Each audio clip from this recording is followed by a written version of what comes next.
रयतेच्या राजाचा जन्मदिवस आहे आणि रयतेच्या राजाचं सामान्य जनतेशी रक्ताचं नातं आहे.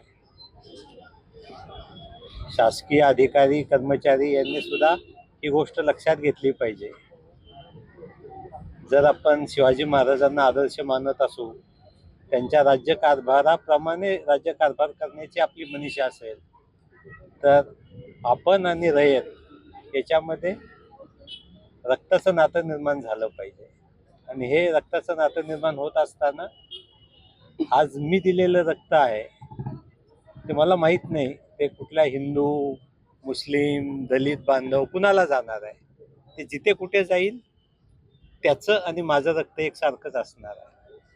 त्यामुळे समाजामध्ये समरसता असणं आणि रयतेच्या राजाचं रयतेप्रती जी भूमिका आहे त्याचा एक अंश, 1000 अंश जरी आपण स्वतःच्या दैनंदिन आयुष्यामध्ये त्याचं अनुकरण करू शकलो तर खऱ्या अर्थाने अशा पद्धतीने शिवजयंती साजरी करण्याचं औचित्य असू शकतं. महाराजांनी त्यांच्या आयुष्यामध्ये सर्व प्रकारचे आदर्श घालून दिले. ते शूरवीर होते का तर नक्कीच होते. देशाचं धर्माचं रक्षण केलं का नक्कीच केलं. पण सर्वात महत्त्वाचं त्यांनी रयतेचं रक्षण केलं. रयतेच्या भाजीच्या देठाला सुद्धा हात लावू नये ही त्यांची कडक समज होती त्याच्या सर्व सैन्यांना. त्याचप्रमाणे जर कुठलेही अबला, कुठलीही परस्त्री असेल तर त्या स्त्रीला सुद्धा माते समानच मानलं पाहिजे, हा त्यांचा संदेश होता. त्यांची राज्यकारभाराची व्यवस्था, राजव्यवहार कोश त्यांनी स्थापन केला. तो आपण समजून घेतला पाहिजे की इथला राज्यकारभार हा इथल्या माय भाषेत व्हायला पाहिजे, माय मराठीत व्हायला पाहिजे. त्यापूर्वी फारसी आणि उर्दू भाषेमधला जो राज्यकारभार होता तो त्यांनी राजव्यवहार कोश निर्माण करून मराठीत आणला. रयतवारी पद्धत निर्माण करताना शेतकऱ्याच्या हिताकडे त्यांनी लक्ष दिलं. जनतेच्या विकासाच्या त्यांनी त्या काळात खूप मोठ्या योजना राबवल्या.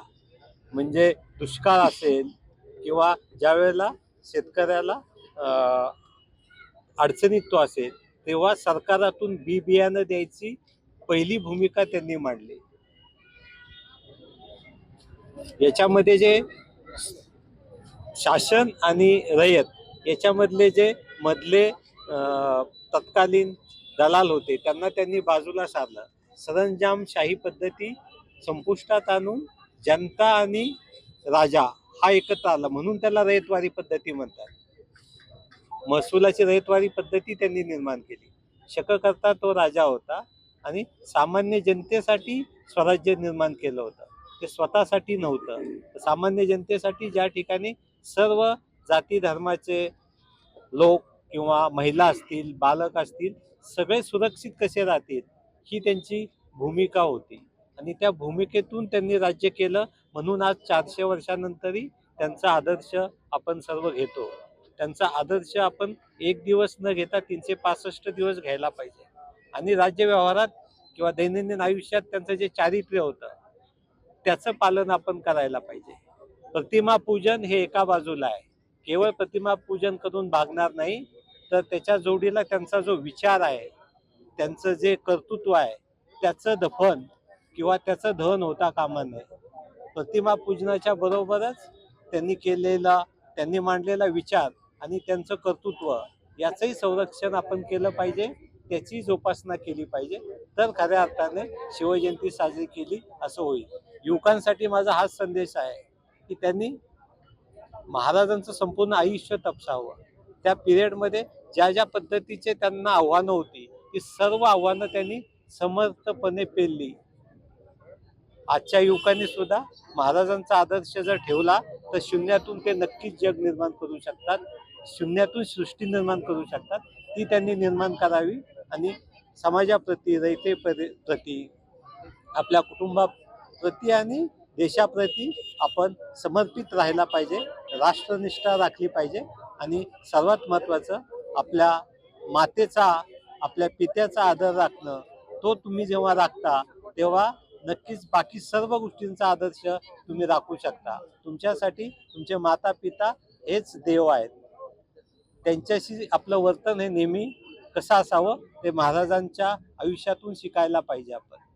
म्हणजे शहाजी महाराजांची विजापुराच्या दरबारातून सुटका करण्यासाठी ज्या पद्धतीने त्यांनी प्रयत्न केले ते वाखाणण्याजोगे होते. तर महाराजांचं जे संपूर्ण चरित्र आहे, त्यांचं जे आयुष्यातले अष्टपैलू व्यक्तिमत्व आहे, किंवा जसं म्हणतात ते शिवरायांचे कैसे चालणे, शिवरायांचे कैसे बोलणे, शिवरायांचे सलगी देणे, सामान्य माणसाला कशा पद्धतीने ते जवळ करत होते ते समजून घेतलं पाहिजे आणि त्यांच्या आदर्शावर जेवढं शक्य आहे तेवढं आपण चालायला पाहिजे. हीच आजच्या शिवजयंतीप्रती माझी मनोकामना आहे.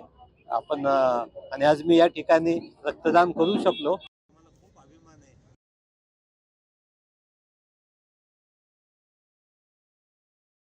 रक्तदान करताना कुठलाही त्रास झाला नाही. त्याचं मुख्य तर ते त्यांच्या आयुष्यात एवढं करू शकत होते, तर आपण थोडं तरी करायला पाहिजे या भावनेतून ही केलेली गोष्ट आहे. धन्यवाद. छत्रपती शिवाजी.